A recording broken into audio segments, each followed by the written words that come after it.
இந்திய கப்பல்கள் மீது தாக்குதல் அச்சுறுத்தல். ஜாகலாடி கப்பலுக்கு என்னதான்னு தெரியுமா?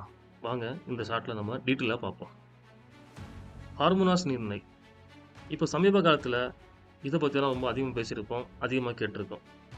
இந்த நீர்நிலை தான் பார்த்தீங்கன்னா உலகத்திலேயே மிக முக்கியமான ஒரு ஆயில் ரூட். இந்த பாதையில தான் இந்தியாவுக்கு வரும் பெரும்பாலான க்ரூட் ஆயில் கடந்து வருகின்றன. ஆனா சமீபத்துல ஈரான், இஸ்ரேலுடைய கான்ஃப்ளிக்ட் காரணமா இந்த பகுதியில மிக ஆபத்தான இடமா மாறியிருக்கு. இதனால இந்தியா ஒரு ஆபரேஷன் ஸ்டார்ட் பண்றாங்க. அந்த ஆபரேஷனோட நேம் பார்த்தீங்கன்னா operation Sankalp.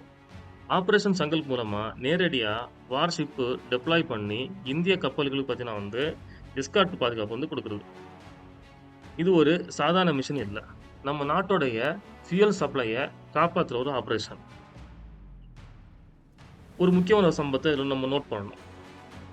Indian oil tanker jack லட்கி இது யுஏல உள்ளக்கூடிய ஒரு ஃபுஜ்ரா போர்ட்ல க்ரூட் ஆயில் ஏற்றி கொண்டிருக்கும் போது அருகில ட்ரோன் அட்டாக் நடந்திருக்கு.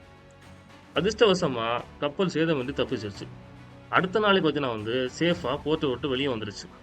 இப்போ ஜாக்லாட்கி போர்ட்டு இந்தியன் நேவி எஸ்கார்ட்டோட முந்திரா போர்ட் குஜராத்துக்கு நோக்கி வந்துட்டு இருக்கு.